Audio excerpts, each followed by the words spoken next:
नमस्कार साथियों, मैं अनुष्का एक बार फिर से आप सभी का बहुत बहुत स्वागत और अभिनंदन करते हैं आपके अपने यूट्यूब चैनल साहित्य सहपाठी में। तो साथियों, आज मैं लेकर आई हूँ यूजीसी नेट के यूनिट 7 में लगी परिंदे कहानी का दूसरा भाग। इसका मैंने पहला भाग करवा दिया है, जाके आप प्लेलिस्ट में मेरे देख सकती हैं। मैंने यूनिट 7 की लगभग सभी कहानियों को कंप्लीट कर दिया है। पूरी जितनी भी आप में 21 कहानी लगी थी, मैंने 21 की 21 कहानियों का वीडियो अपलोड कर दिया है। आप जाकर प्लेलिस्ट में जाकर देख सकते हैं। तो चलिए देर न करते हुए दूसरे भाग को शुरू करते हैं। हुबर्ट ने देखा लड़कियों की कतार स्कूल से हॉस्टल में जाने वाली सड़क पर नीचे उतरती जा रही है। उजली धूप में रंग बिरंगे रिबन, हल्की आसमानी रंग की फ्रॉक और सफ़ेद पेटियां चमक रही हैं। सीनियर कैम्ब्रिज के कुछ लड़की ने चप्पल की वाटिका से गुलाब के फूल तोड़कर अपने बालों में लगा लिया। कंटोनमेंट के 3-4 सिपाही लड़कियों को देखते हुए अश्लील मजाक करते हुए हंस रहे हैं और कभी कभी किसी लड़की की ओर जरा सा झुककर सीटी बजाने लगते हैं। Hello mister Hubert. हुबर्ट ने चौंक कर देखा। लतिका एक मोटा सा रजिस्टर बगल में दबाए खड़ी है। आप अभी यही हैं? हुबर्ट की दृष्टि लतिका पर टिकी रही। वह क्रीम रंग की पूरी बाहों की ऊनी जैकेट पहने हुई थी। कुमाऊनी लड़कियों की तरह लड़का का गला गोल था। धूप की तपन से पका हुआ गेहुआ रंग कहीं कहीं हल्का सा गुलाबी हो गया था, मानो बहुत धोने पर भी गुलाब के कुछ धब्बे इधर उधर बिखर रह गए हों। उन लड़कियों के नाम नोट करने थे जो कल जा रही हैं। सो पीछे रुकना पड़ा। आप भी तो कल जा रहे हैं मिस्टर हुबर्ट? अभी तक तो यही इरादा है। यहाँ रुक कर भी क्या करूँगा? आप स्कूल की ओर जा रही हैं? चलिए। पक्की सड़क पर लड़कियों की भीड़ जमा थी, इसीलिए वे दोनों पोलो ग्राउंड का चक्कर काटते हुए पगडंडियों से नीचे उतरने लगे। हवा तेज हो चली थी। चीड़ के पत्ते हर छाग के संग टूट टूट के पगडंडी पर ढेर लगाते जाते थे। हुबर्ट रास्ता बनाने के लिए अपनी छड़ी से उन्हें बुहार कर दोनों ओर बिखेर देता था। लड़कियां पीछे खड़ी हुई देखती रहती थी। अल्मोड़ा की अब किस राज्य का है? अल्मोड़ा, जो उत्तराखंड में पड़ता है। अल्मोड़ा की ओर से आते हुए छोटे छोटे बादल रेशमी रुमालों से उमड़ते हुए सूरज के मुंह पर लिपटे से जाते थे, फिर हवा में बह निकलते थे। इस खेल में धूप कभी मन फीकी पड़ जाती थी, कभी अपना उजला आंचल खोलकर समूचे शहर को अपने में समेट लेती थी। लतिका तनिक आगे निकल गई। हुबर्ट की सांस बढ़ गई और वह धीरे धीरे हाँफता हुआ पीछे से आ रहा था। जब वे पोलो ग्राउंड के पवेलियन को छोड़कर मिलिट्री के दाईं ओर मुड़े तो लतिका हुबर्ट की प्रतीक्षा करने के लिए खड़ी हो गई। उसे याद आया छुट्टियों के दिनों में जब भी कमरे में अकेले बैठे बैठे उसका मन ऊब जाता था, तो वह अक्सर टहलते हुए मिलिट्री तक चली जाती थी। उससे सटी पहाड़ी पर चढ़कर वह बर्फ से ढके हुए देवदार वृक्षों को देखा करती थी, जिनकी झुकी हुई शाखाओं से रुई के गालों से बर्फ नीचे गिरा करती थी। नीचे बाजार जाने वाली सड़कों पर बच्चे स्लेज पर फिसला करते थे। वह खड़ी खड़ी बर्फ में छिपी हुई उस सड़क का अनुमान लगाया करती थी जो फादर एलमंड के घर से गुजरती हुई मिलिट्री अस्पताल और डाक से होकर चर्च की सीढ़ियों तक जाकर गुम हो जाती है। जो मनोरंजन का एक दुर्गम पहेली को सुलझाने में होता है, वही लतिका को बर्फ में खोए रास्तों को खोज निकालने में होता था। आप बहुत तेज चलती हैं। ये किसने कहा है? हुबर्ट ने लतिका से। मिस लतिका। थकान से हुबर्ट का चेहरा कुमला गया था, माथे पर पसीने की बूंदें छलक आई थी। कल रात आपकी तबीयत क्या कुछ खराब हो गई थी? आपने कैसे जाना? क्या मैं अस्वस्थ दिख रहा हूँ? हुबर्ट के स्वर में हल्की सी खींच का आभास था। सब लोग मेरी सेहत को लेकर क्यों बात शुरू करते हैं? उसने सोचा। नहीं, मुझे तो पता भी नहीं चलता। वह तो सुबह करीमुद्दीन ने बातों ही बातों में जिक्र छेड़ दिया था। लतिका कुछ अप्रतिभ सी हो आई। कोई खास बात नहीं। वह पुराना दर्द शुरू हो गया था। अब बिल्कुल ठीक है। अपने कथन की पुष्टि के लिए हुबर्ट ने छाती सीधी करके तेज कदम बढ़ाने लगा। डॉक्टर मुखर्जी को दिखलाया था। वह सुबह आए थे। उनकी बात कुछ समझ में नहीं आती। हमेशा दो बातें एक दूसरे से उल्टी कहते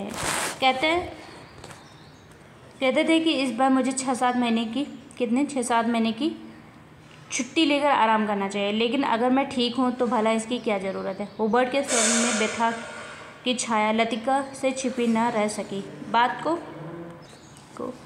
टालते हुए उसने कहा, आप तो नाहक चिंता करते हैं मिस्टर हुबर्ट। आजकल मौसम बदल रहा है, अच्छे भले आदमी तक बीमार हो जाते हैं। हुबर्ट का चेहरा प्रसन्नता से दमकने लगा था। उसने लतिका को ध्यान से देखा। वह अपने दिल का संशय मिटाने के लिए निश्चिंत हो जाना चाहता था कि कहीं लतिका उसे केवल दिलासा देने के लिए ही तो झूठ नहीं बोल रही। यही तो मैं सोच रहा था मिस लतिका, डॉक्टर की सलाह सुनकर तो मैं डर ही गया। भला 6-7 महीने की छुट्टी लेकर मैं अकेला क्या करूँगा? स्कूल में तो बच्चों के संग मन लगा रहता है। सच पूछो तो दिल्ली में ये 2 महीने छुट्टियाँ काटना भी दूभर हो जाता है। मिस्टर हुबर्ट, आप कल दिल्ली जा रहे हैं? हुबर्ट कहाँ जा रहा था? दिल्ली। लतिका चलते चलते हठात ठिठक गई। सामने पोलो ग्राउंड फैला था, जिसके दूसरी ओर मिलिट्री की ट्रक कंटोनमेंट की ओर जा रही थी। हुबर्ट को लगा जैसे लतिका की आंखें अधमुंधी सी खुली रह गई हैं, मानो पलकों पर एक पुराना भला सा सपना सरक आया है। मिस्टर हुबर्ट, आप दिल्ली जा रहे हैं? इस बार लतिका ने प्रश्न नहीं दोहराया, उसके स्वर में केवल एक असीम दूरी का भाव घिराया। बहुत अरसा पहले मैं भी दिल्ली गई थी मिस्टर हुबर्ट, तब मैं बहुत छोटी थी ना। न जाने कितने बरस बीत गए। हमारी मौसी का ब्याह वहीं हुआ था। कहाँ पे गई थी वो लतिका? दिल्ली किस लिए गई थी? मौसी के ब्याह। बहुत सी चीज़ें देखी थी, लेकिन अब तो कुछ धुंधला सा पड़ गया है। इतना याद कि हम तुम पर चढ़े थे, सबसे ऊंची मंजिल से हमने नीचे झांका था। न जाने कैसा लगा था। नीचे चलते हुए आदमी चाबी भरे हुए खिलौने से लगते थे। हमने ऊपर से उन पर मूंगफलियाँ फेंकी थी, लेकिन हम बहुत निराश हुए थे क्योंकि उनमें से किसी ने हमारी तरफ नहीं देखा। शायद माँ ने मुझे डांटा था और मैं सिर्फ नीचे झांकते हुए डर गई थी। सुना है अब तो दिल्ली इतना बदल गया है कि पहचाना नहीं जाता। वे दोनों फिर चलने लगे। हवा का वेग ढीला पड़ने लगा। उड़ते हुए बादल अब सुस्ताने से लगे थे। उनकी छायाएं नंदा देवी और पंचचूली, दोनों का याद रखिएगा, नंदा देवी और पंचचूली पहाड़ियों का जिक्र आया है परिंदे कहानी में, कि पहाड़ियों पर गिर रही थी। स्कूल के पास पहुँचते चीड़ के पेड़ पीछे छूट गए। कहीं कहीं खुबानी के पेड़ों के आसपास बुरंज के लाल फूल धूप में चमक जाते हैं। स्कूल आने में उन्होंने पोलो ग्राउंड का लंबा चक्कर लगा लिया था। मिस लतिका, आप कई छुट्टियों में जाती क्यों नहीं? सर्दियों में तो यहाँ सब कुछ वीरान हो जाता होगा। अब मुझे यहाँ अच्छा लगता है, लतिका ने कहा। पहले साल अकेला कुछ अखरा था, अब आदी हो गई हूँ। क्रिसमस में 1 साल पहले क्लब में डांस होता था, लॉटरी डाली जाती थी और रात को देर तक नाच गाना होता रहता था। नए साल के दिन कुमाऊं रेजिमेंट की ओर से परेड ग्राउंड में कार्निवाल किया जाता है। बर्फ़ पर स्केटिंग होती है। कुछ रंग बिरंगे गुब्बारों के नीचे फौजी बैंड बजता है। फौजी अफसर फैंसी ड्रेस में भाग लेते हैं और हर साल ऐसा ही होता है मिस्टर हुबर्ट। फिर कुछ दिन बाद विंटर स्पोर्ट्स के लिए अंग्रेज टूरिस्ट आते हैं। हर साल मैं उनसे परिचित होती हूँ। वापस लौटते हुए वे हमेशा वादा करते हैं कि अगले साल आएंगे, पर मैं जानती हूँ कि वे नहीं आएंगे। वे भी जानती हैं कि वे नहीं आएंगे, फिर भी हमारी दोस्ती में कोई अंतर नहीं पड़ता। फिर कुछ दिन बाद पहाड़ों पर बर्फ़ पिघलने लगती है, छुट्टियाँ ख़त्म होने लगती हैं, आप सब लोग अपने अपने घर से वापस लौट आते हैं और मिस्टर हुबर्ट पता भी नहीं चलता कि छुट्टियाँ कब शुरू हुई और कब ख़त्म हो गई। लतिका ने देखा कि हुबर्ट इसकी ओर आतंकित व्याकुल दृष्टि से देख रहा है। वह सिटपिटाकर चुप हो गई। उसे लगा मानो वह इतनी देर से पागल सी अनर्गल प्रलाप कर रही हो। मुझे माफ़ करना मिस्टर हुबर्ट, कभी कभी मैं बच्चों की तरह बातों में बहक जाती हूँ, मिस लतिका, हुबर्ट ने धीरे से कहा। वह चलते चलते रुक गया। लतिका हुबर्ट के भारी स्वर से चौंक सी गई। क्या बात है मिस्टर हुबर्ट? वह पत्र जिसके लिए मैं लज्जित हूँ, उसे आप वापस लौटा दें। समझ ले कि मैंने उसे कभी नहीं लिखा था। लतिका कुछ समझ न सकी। दिग्भ्रांत से खड़ी हुई हुबर्ट के पीले उद्विग्न चेहरे को देखती रही। हुबर्ट ने धीरे से लतिका के कंधों पर हाथ रख दिया। कल डॉक्टर ने मुझे सब कुछ बता दिया। अगर मुझे पहले से मालूम होता तो हुबर्ट हकलाने लगा।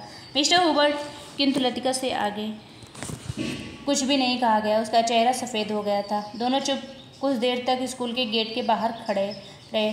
मिडोज पगडंडियों, पत्तों, छायाओं से गिरा छोटा सा दीप मानो कोई घोंसला 2 हरी घड़ियों के बीच दबा हो। भीतर घुसते ही पिकनिक की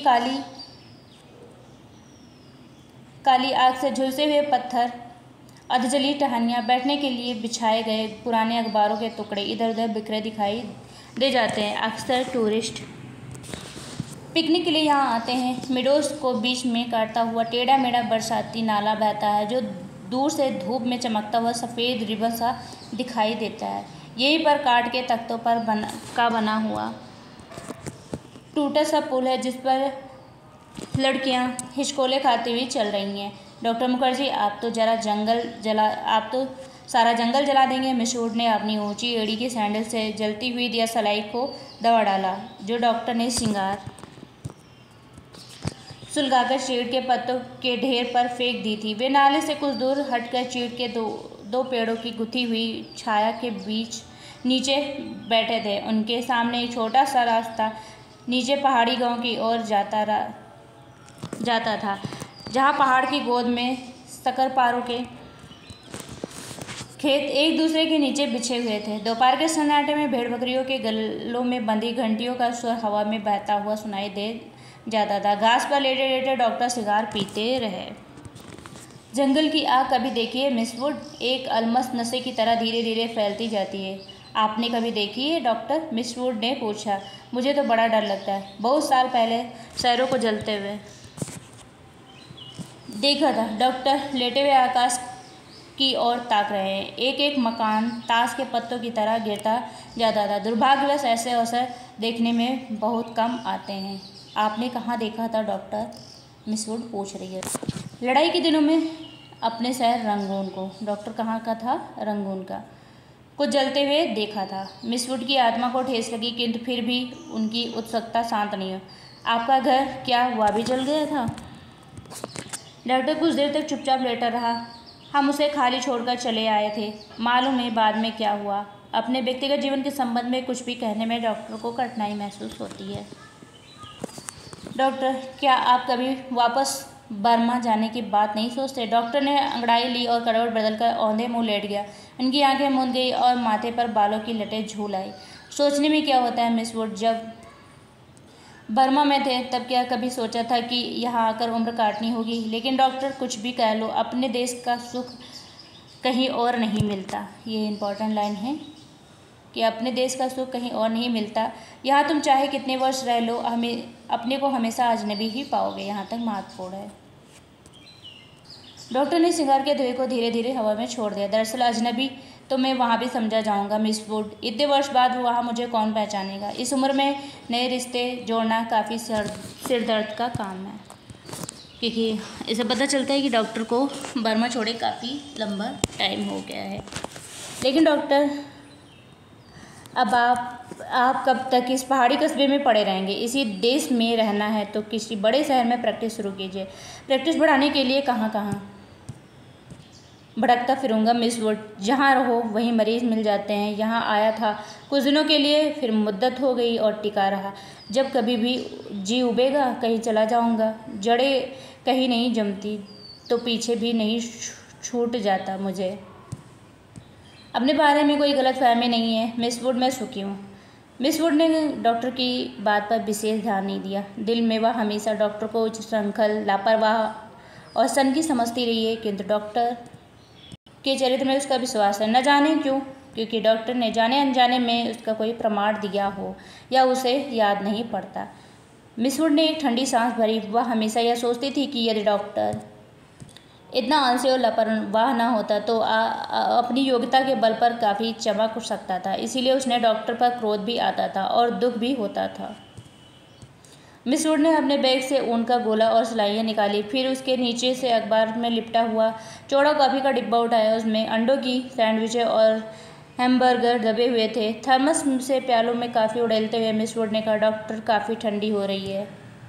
डॉक्टर लेटे लेटे बुड़बुड़ाया। मिस वुड ने नीचे से झुककर देखा। वह अपनी कोहनी पर से टिकाए चुपचाप सो रहा है। ऊपर का होठ जरा सा फैलकर सिकुड़ मुड़ गया था, मानो किसी से मजाक करने से पहले मुस्कुरा रहा हो। उसकी उंगलियों में दबा हुआ सिंगार नीचे झुका हुआ लटक रहा था। मेरी व्हाट डू यू वांट? दूसरे स्टैंडर्ड में पढ़ने वाली मेरी ने अपनी चपल चंचल आंखें, अब मेरी का भी जिक्र आया है, ये भी नाम याद रखिएगा, हेमंती, जूली, सुधा, मेरी, चंचल चपल आंखें ऊपर उठाई। लड़कियों का दायरा उसे घेरे हुए। कभी वह पास आता था, कभी खिंचता चला जाता था। I want blue. दोनों हाथों को हवा में घुमाते हुए मेरी चिल्लाई। दायरा पानी की तरह टूट गया। सब लड़कियां एक दूसरे पर गिरती पड़ती किसी नीली वस्तु को छूने के लिए भाग दौड़ करने लगी। लंच समाप्त हो चुका था। लड़कियों के छोटे छोटे दल मिडोज में बिखर गए थे। ऊंची क्लास की कुछ लड़कियां चाय का पानी गर्म करने के लिए पेड़ों पर चढ़कर सूखी टहनियाँ तोड़ रही थी। दोपहर की उस घड़ी में मिडोज आलसाया ऊँघना सा जान पड़ता था। हवा का कोई भूला भटका झोंका चीड़ के पत्तों के खड़खड़ा उठते थे। कभी कोई पक्षी अपनी सुस्ती मिटाने झाड़ियों से उठकर नाले के किनारे बैठ जाता था, पानी में सिर डुबोता था, फिर ऊब कर हवा में दो चार निरुद्देश्य चक्कर काटकर दोबारा झाड़ियों में दुबक जाता था। किंतु जंगल की खामोशी शायद कभी चुप नहीं रहती, गहरी नींद में डूबी सपनों से कुछ आवाज़ें निर्वता के हल्के झीने पर्दे पर सलवटें बिछा जाती थी। मुख लहरों सी हवा में तिरती है, मानो कोई दबे पांव झाँक कर आदर्श संकेत कर जाता है, देखो मैं यहाँ हूँ। लतिका ने जूली के बाब हेयर, जूली के कैसे हेयर थे, हेयर स्टाइल बाब हेयर थे, हेयर को सहलाते हुए कहा, तुम्हें कल रात बुलाया था। मैडम मैं गई थी, आप अपने कमरे में नहीं थी। लतिका को याद आया कि कल रात वह डॉक्टर के कमरे पर टेरेस पर देर तक बैठी रही थी और भीतर हुबर्ट पियानो पर सोफा व नॉकटर्न बजा रहा था। जूली तुमसे कुछ पूछना था। मुझे लगा वह जूली की आंखों से अपने को बचा रही है। जूली ने अपना चेहरा ऊपर उठाया, उसकी भूरी आंखों में कौतूहल झांक रहा था। तुम ऑफिसर्स मेस में किसी को जानती हो? जूली ने अनिश्चित भाव से सिर हिलाया। लतिका ने कुछ देर तक जूली को अपलक घूरती रही। जूली मुझे विश्वास है तुम झूठ नहीं बोलोगी। कुछ क्षण पहले जूली की आंखों में जो कौतूहल था वह भय में परिणित होने लगा। लतिका ने अपनी जैकेट की जेब से एक नीला लिफाफा निकालकर जूली की गोद में फेंक दिया। यह किसकी चिट्ठी है? जूली ने लिफाफा उठाने के लिए हाथ बढ़ाया, किंतु फिर एक क्षण के लिए उसका हाथ कांपकर ठिठक गया। लिफाफे में पर उसका नाम और हॉस्टल का पता लिखा हुआ था। थैंक यू मैडम, मेरे भाई का पत्र है और वह झांसी में रहते। जूली ने घबराहट में लिफाफे को अपनी स्कर्ट की तह में छिपा लिया। जूली जरा मुझे लिफाफा दिखलाओ। लतिका का स्वर तीखा कर्कश हो आया। जूली ने अनमने भाव से लतिका को पत्र दे दिया। तुम्हारे भाई झांसी में रहते हैं? जूली इस बार कुछ नहीं बोली। उसकी उद्भ्रांत उखड़ी सी आंखें लतिका को देखती रहीं। यह क्या है? जूली का चेहरा सफ़ेद फक पड़ गया। लिफाफे पर कुमाऊं रेजिमेंट सेंट्रल की मुहर उसकी ओर घूर रही थी। कौन है यह? लतिका ने पूछा। उसने पहले भी हॉस्टल में उड़ती हुई अफवाह सुनी थी कि जूली को क्लब में किसी मिलिट्री अफसर के संग देखा गया था, किंतु ऐसी अफवाह अक्सर उड़ती रहती हैं और उसने इस पर विश्वास नहीं किया था। जूली तुम अभी बहुत छोटी हो। जूली के होठ कांपे, उसकी आंखों में निरीह याचना का भाव घिराया। अच्छा अभी जाओ, तुमसे छुट्टियों के बाद बातें करूंगी। जूली ने ललचाई ड्रेस से लिफाफे की ओर देखा। कुछ बोलने को उद्यत हुई, फिर कुछ कहे चुपचाप वापस लौट गई। लतिका देर तक जूली को देखती रही, जब तक वह आंखों से ओझल नहीं हो गई। क्या मैं किसी खूसट बुढ़िया से कम हूँ? अपने अभाव का बदला क्या मैं दूसरों से ले रही हूँ? शायद, कौन जाने, शायद जूली का यह प्रथम परिचय हो उस अनुभूत से जिसे कोई भी लड़की बड़े चाव से संजोकर संभाल कर अपने में छिपाए रहती है। एक अनिर्वचनीय सुख जो पीड़ा लिए है, पीड़ा और सुख को डुबोती हुई उमड़ते ज्वार की खुमारी जो दोनों को अपने में समा लेती है। एक दर्द जो अनंत से उपजा है और पीड़ा देता है। यही उसे देवदार के नीचे उसे भी यही लगा था जब गिरीश ने पूछा था, तुम चुप क्यों हो? वह आंखें मूंदे सोच रही थी, सोच कह रही थी, जी रही थी उस क्षण को जो भय और विस्मय के बीच बिछा था। बहका सा पागल क्षण। वह अभी पीछे मुड़ेगी तो गिरीश की नर्वस मुस्कुराहट दिखाई दे जाएगी। उस दिन से आज दोपहर तक का अतीत एक दुख स्वप्न की मानिंद टूट जाएगा। वही देवदार है जिस पर उसने अपने बालों को क्लिप से गिरीश का नाम लिखा था। पेड़ की छाल उतरती नहीं थी, क्लिप टूट जाता था, तब गिरीश ने अपने नाम के नीचे उसका नाम लिखा था। जब कभी कोई अशब्द बिगड़ कर टेढ़ा मेढ़ा हो जाता था तब वह हंसती थी और गिरीश का कांपता हाथ और भी कांप जाता था। लतिका को लगा कि जो वह याद करती है वही भूलना भी चाहती है, लेकिन जब सचमुच भूलने लगती है तो उसे भय लगता है कि जैसे कोई किसी चीज़ को उसके हाथ से छीनने लिए जा रहा है, ऐसा कुछ जो सदा के लिए खो जाएगा। बचपन में जब कभी वह अपने किसी खिलौने को खो देती थी तो वह गुमसुम होकर सोचा करती थी, कहाँ रख दिया है। जब बहुत दौड़ धूप करने के बाद खिलौना मिल जाता तो वह बहाना करती कि अभी उसे खोज ही रही है, कि वह कभी अभी मिला नहीं है। जिस स्थान पर खिलौना रखा होता जानबूझकर उसे छोड़कर घर के दूसरे कोनों में उसे खोजने का उपक्रम करती। तब खोई हुई चीज़ याद रहती, इसीलिए भूलने का भय नहीं रहता। आज वह उस बचपन के खेल का बहाना क्यों नहीं कर पाती है? बहाना शायद करती है उसे याद रखने का बहाना, जो भूलता जा रहा है। दिन महीने बीते जाते हैं और वह उलझी रहती है। अनजाने में ग्रीस का चेहरा धुंधला पड़ता जाता है। याद वह करती है किंतु जैसे किसी पुरानी तस्वीर के धूल भरे शीशे को साफ कर रही हो। अब वैसा दर्द होता, सिर्फ उसको याद करती है जो पहले कभी होता था। तब उसे अपने पर गलान होती है। वह फिर जानबूझकर उस घाव को कुरेदती है जो भरता जा रहा है, खुद ब खुद उसकी कोशिशों के बावजूद भरता जा रहा है। देवदार पर खुदे हुए अधमिटे नाम लतिका की ओर निस्तब्ध गंभीर भाव से निहार रहे थे। मिडोज के घने सन्नाटे में नाले पार से खेलती हुई लड़कियों की आवाज़ें गूंज आती हैं। What do you want? What do you want? तितलियाँ झिंगुर जुगनू मिडोज पर उतरती हुई सांझ की छाँवों से पता नहीं चलता कौन आवाज़ किसकी है। दोपहर के समय जिन आवाज़ों को अलग अलग करके पहचाना जा सकता है था, अब वे एक श्वरता की अविरल धारा में धुल गई थी। सांस से आने अपने पैरों को पोंछता हुआ कोई रेंग रहा है। झाड़ियों के झुरमुट से पैरों को फड़फड़ाता हुआ छपट कर कोई ऊपर से उड़ जाता है, किंतु ऊपर देखो तो कहीं कुछ भी नहीं। मिडोज के झरने पर गड़गड़ाता स्वर जैसे अंधेरी सुरंग में झपाटे से ट्रेन गुजर गई हो और देर तक उसमें सीटियों और पहियों की चीत्कार गूंजती रही हो। पिकनिक कुछ देर तक और चलती, किंतु बादलों की तहें एक दूसरे पर चढ़ती जा रही थी। पिकनिक का सामान बटोरा जाने लगा था। मिडोज के चारों ओर बिखरी हुई लड़कियां मिस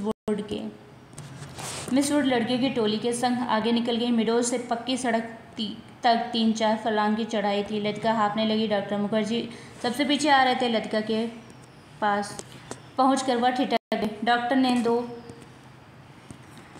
मिस वुड के इर्द गिर्द जमा होने लगी। अपने संग वह अजीब वो गरीब चीज़ें लाई थी। कोई किसी पक्षी की टूटी पंखे को बालों को लगाए हुई थी, किसी ने पेड़ों की टहनी को चाकू से छीलकर छोटी सी बेत बना ली थी।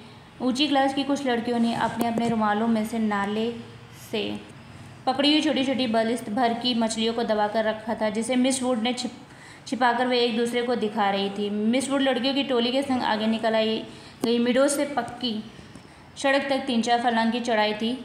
लतिका हाँफने लगी थी। डॉक्टर मुखर्जी सबसे पीछे आ रहे थे। लतिका के पास पहुंचकर वह ठिठक गए। डॉक्टर ने दोनों घुटनों को जमीन पर टेकते हुए सिर झुकाकर एलिजाबेथ यूगीन एलिजाबेथ का भी जिक्र है अंग्रेजी में कहा, मैडम आप इतना परेशान क्यों नजर आ रही हैं? और डॉक्टर की नाटकीय मुद्रा को देखकर लतिका के होठों पर एक थकी सी ढीली ढीली मुस्कुराहट बिखर गई। प्यास के मारे गला सूख रहा है और यह चढ़ाई की ख़त्म होने में नहीं आती। डॉक्टर ने अपने कंधों पर लटकते हुए थर्मस को उतारकर मिस लतिका के हाथों में देते हुए कहा, थोड़ी सी काफ़ी बची है, शायद कुछ मदद कर सके। पिकनिक में तुम कहाँ रह गए थे डॉक्टर? कहीं दिखाई नहीं दिए। दोपहर भर सोता रहा मिस वुड के संग। मेरा मतलब है मिस वुड पास बैठी थी। मुझे लगता है मिस वुड मुझसे मोहब्बत करती हैं। कोई भी मजाक करते समय डॉक्टर अपनी मूँछों के कोनों को चबाने लगता है। क्या कहती थी? लतिका ने थर्मस से कॉफ़ी के मुंह में उड़ेल लिया। शायद कुछ कहती, लेकिन बदकिस्मती से बीच में मुझे नींद आ गई। मेरी ज़िंदगी में खूबसूरत प्रेम प्रसंग कमबख्त इस नींद के कारण अधूरे रह गए। और इस दौरान मैं जब दोनों बातें कर रहे थे, उनके पीछे मिडोज और मोटर रोड के संग चढ़ती हुई चीड़ और बाज के वृक्षों की कतारें सांझ के गिरते अंधेरे में डूबने लगी थी। मानो प्रार्थना करते हुए उन्होंने चुपचाप अपने सिर नीचे झुका लिया हो। इतने पेड़ों के ऊपर बादलों में गिरजे का क्रास कहीं उलझा पड़ा था। उसके नीचे पहाड़ों की ढलान बिछे हुए खेत भागती हुई गिलहरियों से लग रहे थे, मानो किसी की टोह में स्तब्ध ठिठक गई हो। डॉक्टर मिस्टर हुबर्ट पिकनिक पर नहीं आए। डॉक्टर मुखर्जी टॉर्च जलाकर लतिका के आगे आगे चल रहे थे। मैंने उन्हें मना कर दिया था। किस लिए? अंधेरे में पैरों के नीचे दबे हुए पत्तों की चरमराहट के अतिरिक्त कुछ सुनाई नहीं देता था। डॉक्टर मुखर्जी ने धीरे से खांसा। पिछले कुछ सालों से मुझे संदेह होता जा रहा है कि मिस्टर हुबर्ट की छाती का दर्द मामूली दर्द नहीं है। डॉक्टर थोड़ा सा हंसा, जैसे उसे अपनी यह गंभीरता आरुचिकर लग रही हो। डॉक्टर ने प्रतीक्षा की शायद लतिका कुछ कहेगी, किंतु लतिका चुपचाप उसके पीछे चल रही थी। यह मेरा महज शक है, शायद मैं बिल्कुल गलत हूँ, किंतु यह बेहतर होगा कि वह अपने एक फेफड़े का एक्सरे करा ले। इससे कम कोई भ्रम तो नहीं रहेगा। आपने मिस्टर हुबर्ट से इसके बारे में कुछ कहा? अभी तक कुछ नहीं कहा। हुबर्ट जरा सी भी बात पर चिंतित हो उठता है, इसीलिए कभी साहस नहीं हो पाता। डॉक्टर को लगा उसके पीछे आते हुए लतिका के पैरों का स्वर साफ साफ बंद हो गया। उन्होंने पीछे मुड़कर देखा। लतिका बीच सड़क पर अंधेरे में छाया सी चुपचाप निश्चल खड़ी है। डॉक्टर लतिका का स्वर भर्राया हुआ था। क्या बात है मिस लतिका, आप रुक क्यों गई? डॉक्टर, क्या मिस्टर हुबर्ट? डॉक्टर ने अपनी टॉर्च की मध्यम रोशनी लतिका पर दी। उसने देखा लतिका का चेहरा एकदम पीला पड़ गया है और वह रह रहकर पत्ते सी कांप जाती है। मिस लतिका, क्या बात है? आप तो बहुत सी डरी सी जान पड़ती हैं। कुछ नहीं डॉक्टर, मुझे कुछ याद आ गया था। वे दोनों फिर चलने लगे। कुछ दूर जाने पर उनकी आंखें ऊपर उठ गई। पक्षियों का एक बड़ा धूमिल आकाश में त्रिकोण बनाता हुआ पहाड़ों के पीछे उनकी ओर आ रहा था। लतिका और डॉक्टर से उठाकर उन पक्षियों को देखते रहे। लतिका को याद आया, हर साल सर्दी की छुट्टियों से पहले ये परिंदे मैदानों की ओर उड़ते हैं। कुछ दिनों के लिए बीच में इस पहाड़ी स्टेशन पर बसेरा करते हैं, प्रतीक्षा करते हैं बर्फ़ के दिनों की, जब वे नीचे अनजाने देशों में उड़ जाएंगे। क्या वे सब भी प्रतीक्षा कर रहे हैं? वाह डॉक्टर मुखर्जी, मिस्टर हुबर्ट, लेकिन कहाँ के लिए? हम कहाँ जाएंगे? किंतु उसका कोई उत्तर नहीं मिला। उस अंधेरे में मिडोश के झरने के भुतैले सुर और चीड़ के पत्थर की सरसराहट के अतिरिक्त कुछ सुनाई नहीं देता था। लतिका हड़बड़ाकर चौंक गई। अपनी छड़ी पर झुका डॉक्टर धीरे धीरे सीटी बजा रहा था। मिस लतिका, जल्दी कीजिए, बारिश शुरू होने वाली है। हॉस्टल पहुँचते पहुँचते बिजली चमकने लगी थी, किंतु उस रात बारिश देर तक नहीं हुई थी। बादल बरसने भी नहीं पाते कि हवा के थपेड़ों से ढकेल दिए जाते। दूसरे दिन तड़के ही बस पकड़नी थी, इसीलिए डिनर के बाद लड़कियां सोने के लिए अपने अपने कमरों में चली गई थी।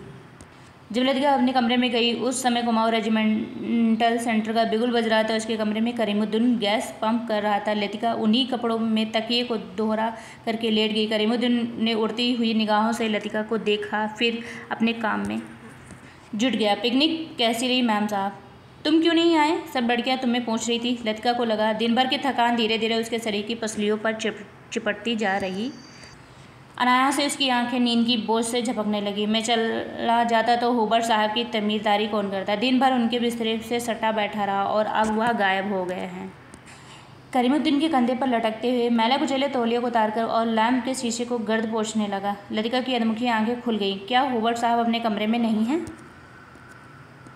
खुदा जाने इस हालत में कहाँ भटक रहे हैं। पानी गर्म करने कुछ देर के लिए बाहर गया था। वापस आने पर देखता हूँ कि कमरा खाली पड़ा है। करीमुद्दीन बड़बड़ाता हुआ बाहर चला गया। लतिका ने लेटे लेटे पलंग के नीचे चप्पलों को पैरों से उतार दिया। हुबर्ट इतनी रात कहाँ गए होंगे? किंतु लतिका की आंखें फिर सब झपक गई। दिन भर की थकान ने सब परेशानियों प्रश्नों को पर कुंजी लगा दी थी। मानो दिन भर आँख मिचौनी खेलते हुए उसने अपने कमरे में दैया को छू लिया था। अब वह सुरक्षित थी, कमरे की चार दीवारी के भीतर।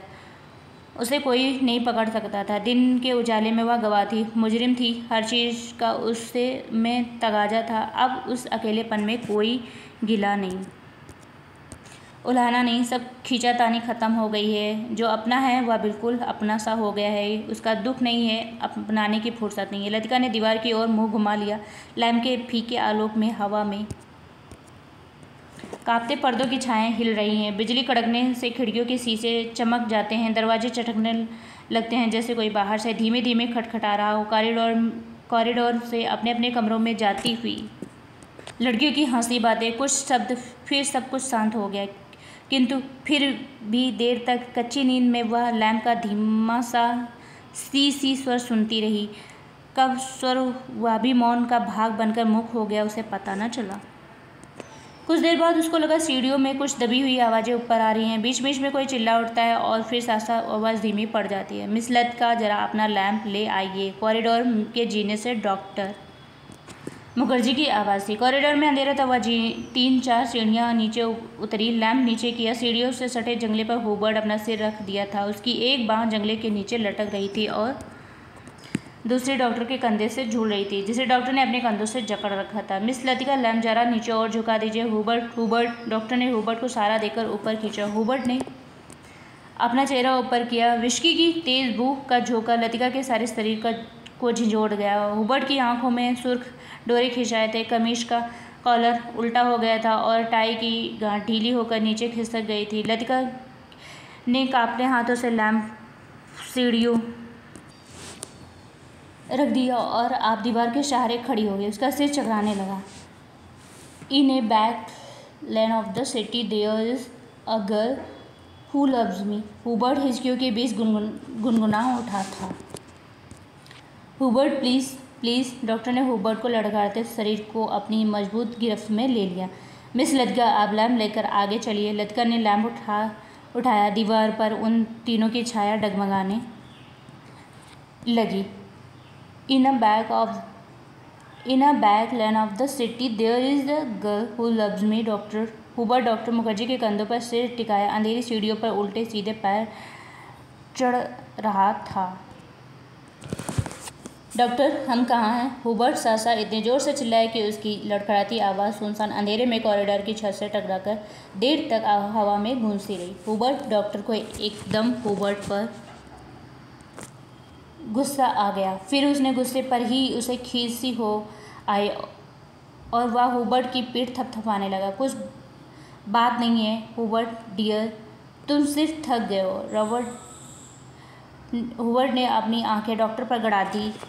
उनमें एक भयभीत बच्चे की सी कातरता झलक रही थी, मानो डॉक्टर के चेहरे से वह किसी प्रश्न का उत्तर पा लेना चाहता। हुबर्ट के कमरे में पहुंचकर डॉक्टर ने उसे बिस्तर से पर लिटा दिया। हुबर्ट ने बिना किसी विरोध के चुपचाप जूते मोजे उतरवा दिए। जब डॉक्टर हुबर्ट का टाई उतारने लगा तो हुबर्ट ने अपनी कोहनी के सहारे उठा। कुछ देर तक डॉक्टर को आंखें फाड़ते हुए घूरता रहा, फिर धीरे से उसका हाथ पकड़ लिया। डॉक्टर, क्या मैं मर जाऊंगा? किसी बात करते हो हुबर्ट? डॉक्टर ने हाथ छुड़ाकर धीरे से हुबर्ट का सिर तकिए पर टिका दिया। Good night Hubert. Good night doctor. Hubert ने करवट बदल ली। Good night mister Hubert. Latika का सर सिहर गया, किंतु हुबर्ट ने कोई उत्तर नहीं दिया। करवट बदलते ही उसे नींद आ गई थी। कॉरिडोर के वापस आकर डॉक्टर मुखर्जी रेलिंग के सामने खड़े हो गए। हवा के तेज झोंकों से आकाश में फैले हुए बादलों की परतें जब कभी इकहरी हो जाती तब उनके पीछे से चांदनी पूछती, आग के धुएं सी आसपास की पहाड़ियों पर फैल जाती। आपको मिस्टर हुबर्ट कहाँ मिले? लतिका पूछ रही है डॉक्टर मुखर्जी से। लतिका कॉरिडोर के दूसरे कोने में रेलिंग पर झुकी हुई थी। क्लब की बार में उन्हें देखा था। मैं ना पहुँचता तो न जाने कब तक बैठे रहते। डॉक्टर मुखर्जी ने सिगरेट जलाई। उन्हें अभी 1-2 मरीजों के घर जाना था। कुछ देर तक उन्हें टाल देने के इरादे से वह कॉरिडोर में खड़े रहे। नीचे अपने क्वार्टर में बैठा हुआ करीमुद्दीन माउथ ऑर्गन पर अपना पुरानी फिल्मी धुन बजा रहा था। आज दिन भर बादल छाए रहे थे, लेकिन खुलकर बारिश नहीं हुई। क्रिसमस तक शायद मौसम ऐसा ही रहेगा। कुछ देर तक दोनों चुप खड़े रहे। कॉन्वेंट स्कूल के बाहर फैले लॉन से झिंगुर व अनवरत स्वर चारों ओर फैली निस्तब्धता को और भी अधिक घना बना रहा था। कभी कभी ऊपर मोटर रोड पर किसी कुत्ते की रियाहट सुनाई पड़ जाती थी। डॉक्टर, कल रात आपने मिस्टर हुबर्ट से कुछ कहा था मेरे बारे में? हाँ, वही जो लोग जानते हैं। और हुबर्ट, जिसे जानना चाहिए था लेकिन नहीं जानता था। डॉक्टर ने लतिका की ओर देखा। वह जड़वट अविचलित रेलिंग पर झुकी थी। वैसे हम सबकी अपनी अपनी जिद होती है। कोई छोड़ देता है, और ये डॉक्टर का कथन है, इम्पोर्टेंट है। कोई छोड़ देता है, कोई आखिरी तक उससे चिपका रहता है। महत्वपूर्ण है। डॉक्टर मुखर्जी अंधेरे में मुस्कुराया। उनकी मुस्कुराहट सूखा सा विरक्त भाव भरा था। कभी कभी मैं सोचता हूँ कि मिस लतिका किसी चीज़ को न जानना यदि गलत है तो जानबूझकर न भूल पाना, हमेशा जोक की तरह उससे चिपटे रहना, यह भी गलत है। बर्मा से आते हुए मेरी पत्नी की मृत्यु हुई थी।